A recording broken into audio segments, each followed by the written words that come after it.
일제강점기 식민지배와 수탈을 위한 공업화로 부두, 광산, 농업 노동자 등이 생겨났다. 일제의 식민지배를 위한 토지강탈 사업이었던 토지조사 사업 실시로 농토를 잃고 노동자가 된 민중들은 일본 제국주의의 민족차별과 장시간 저임금 노동 착취에 대한 저항을 시작했다. 우리나라 역사상 최초로 결성된 노동조합은 1898년 성진 본정의 부두 노동조합이었다. 이어 군산, 진남포, 평양, 개성 등에서 일제 식민지 수탈의 관문이었던 부두를 중심으로 부두노조가 잇따라 출현했다. 최초의 노동쟁이는 1898년에 시작한 목포항 부두 노동자들의 동맹 파업이었다. 이렇게 시작된 조선 노동자들의 투쟁은 1919년 3.1운동에서도 빛을 발했다. 200여만 명의 시위군중이 참가한 1919년 3.1운동은 7,500명이 넘는 민중들이 희생된 처절한 민족해방운동의 분수령이었다. 3.1운동 당시 노동자 수는 많지 않았으나 전차 노동자들의 20일간의 파업을 비롯하여 3.1운동이 일어난 해에만 84건의 파업을 벌였고 9,011명이 참여했다. 이처럼 조선 노동자들의 노동조합 건설과 투쟁은 첫 출발부터 일본 제국주의의 지배와 친일 자본가에 저항하는 민족적, 정치적 성격을 띠며 발전하였다.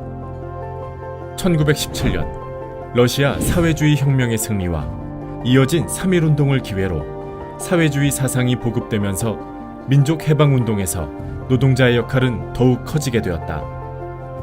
1920년 4월 노동자들은 최초의 근대적인 전국 규모 노동단체인 노동공제회를 창립했고 1924년 노농총동맹으로 발전시키며 노동자의 요구와 민족해방을 위한 투쟁의 주역으로 전진하였다.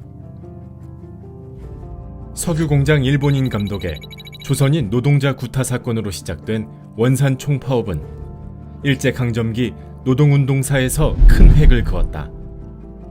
1929년 1월부터 시작된 80일간의 파업은 2천여 명의 공장 노동자만이 아니라 개별 노동자들까지 가세하여 원산 인구의 3분의 1이 참여하는 조선 최초의 지역동맹 파업이었다.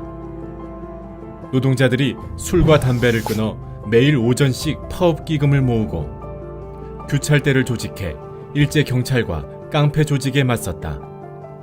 나라 안팎에서 광범한 지지와 연대를 보낼 만큼 원산 총파업은 세계 대공황기 일본 제국주의의 야수적 탄압에 맞선 세계사적 투쟁으로 기록되었다.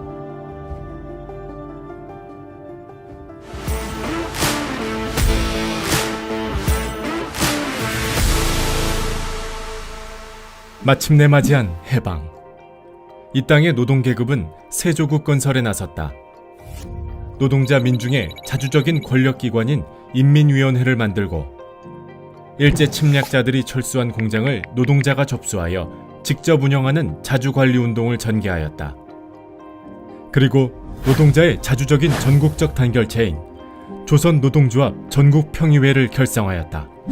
1945년 11월 16개 산별노조 21만 명의 조합원으로 시작한 전평은 1년 만에 57만 조직으로 성장하였다. 당시 전체 노동자의 3분의 1이 전평으로 뭉치면서 해방전국 민중운동에서 가장 큰 영향력을 갖는 조직이 되었다. 해방 후 점령군으로 들어온 미군정은 전평을 탄압하며 노동자들의 공장자주 관리운동을 완전히 불법화하는 한편 친일파에서 친미파로 돌아선 우익 세력을 지원하며 노동자들을 탄압했다. 전평은 이러한 미군정의 탄압에 맞서 1946년 9월 총파업으로 맞섰다. 한국노동운동사에서 가장 큰 규모의 노동자 투쟁이었다. 총파업의 중심이었던 철도노조의 파업본부인 용산기관구가 경찰의 습격으로 점령당하고 철도 노동자 1,700여 명을 비롯하여 파업 지도부가 검거되면서 투쟁은 노동자의 파업을 넘어 민중항쟁으로 확대되었다. 민중항쟁의 결정적 도화선은 10월 1일 대구에서 발생한 시위대를 향한 경찰의 발포였다. 해방군인 줄 알았던 미군이 또 다른 점령군임을 알게 된 노동자 민중의 분노는 폭발했고 항쟁은 한 달 내내 지속되었다. 이것이 역사에 기록된 10월 민중항쟁이다. 10월 항쟁을 무자비한 폭력으로 진압한 미군정과 이승만을 앞세운 친미 세력은 남쪽만의 단독 정부를 수립하고 분단을 구조화하려 획책했다. 전평은 하나된 조국을 바라던 민중들의 열망을 실현하고 분단을 저지하기 위해 1948년 27 구국투쟁으로 최후의 반격에 나섰다. 단독정부 수립 반대, 조국 분단 절대 반대, 미군은 즉시 물러가라. 노동자들의 가열찬 투쟁은 20여일간 각 공장의 생산을 전면 중단시키고 교통, 운수, 전신, 전화 기능을 마비시켰다. 제주에서는 3월 10일 제주도민 4만 명이 참여하는 민관 총파업이 벌어졌고 탄압이면 항쟁이다라는 구호 아래 단독정부 수립에 맞서 4.3 항쟁이 일어났으며 미군정이 지휘하는 토벌대에 의해 최소 3만 명 이상의 제주도민이 학살당했다.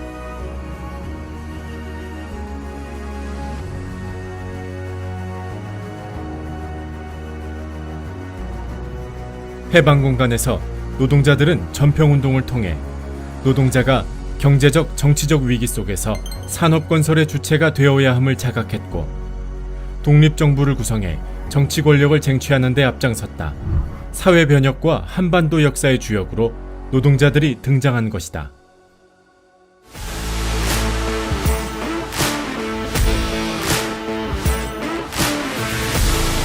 한국전쟁 이후 민중들의 삶은 점점 피폐해갔다.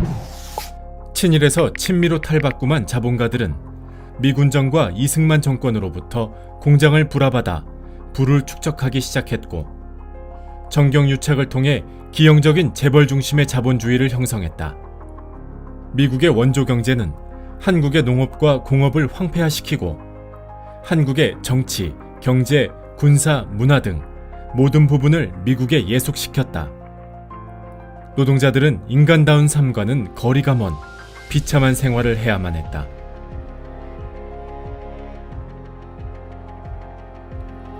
이승만 정권의 독재와 부패를 규탄하여 학생과 시민, 노동자들이 골기했다. 희생자 가운데 노동자가 절대 다수였을 만큼 노동계급은 가장 끝까지 끈질기게 싸웠다. 4.19 혁명으로 이승만 정권이 무너지자 노동운동은 급속하게 퍼졌다. 새 노조 결성과 노조 민주화 투쟁이 본물처럼 터져나왔다. 사무직 노동자인 은행원, 신문사, 교직원의 노조 결성이 두드러졌다. 독재에 맞선 4.19 혁명은 민주화 요구에서 출발해 노동조합 결성으로 이어졌다. 나아가 노동자들이 바라는 사회를 만들기 위한 투쟁은 통일운동까지 발전했다.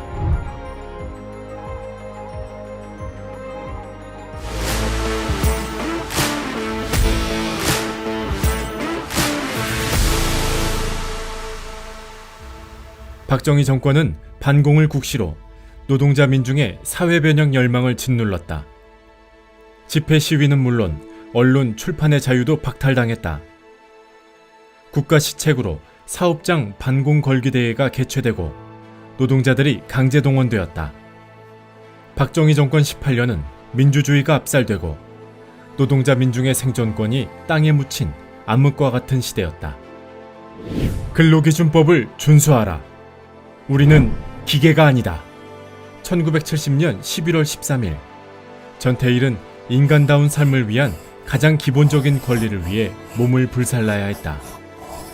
해방 이후 산별노조를 건설하고 자주관리와 정권 쟁취를 위해 투쟁했던 노동자들은 한 청년의 산화로부터 다시 처음에서 출발해야 했다. 열사의 뜻을 이루기 위해 이소선 어머니를 비롯한 노동자들의 헌신과 투쟁으로 청계 피복노조가 결성되었다.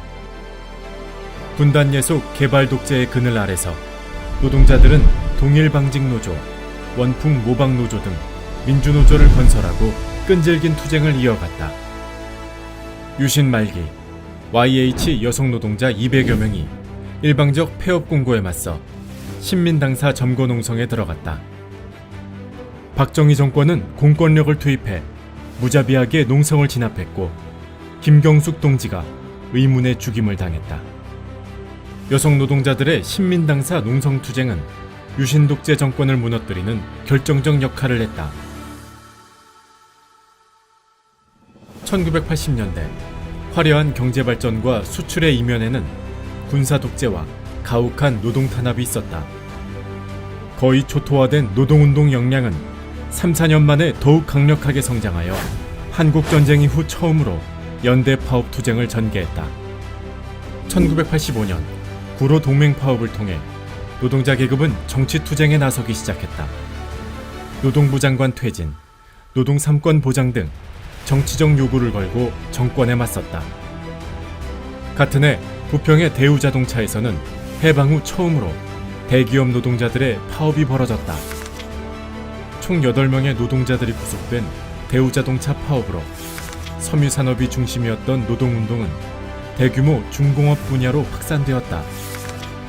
학생운동 출신 활동가들이 노동 현장에 투신해 현장의 노동자와 함께 투쟁했고 많은 지식인들이 노동 현장으로 물밀듯 들어갔다. 노동자들은 전두환 독재의 어둠 속에서 거대한 항쟁을 준비하고 있었다.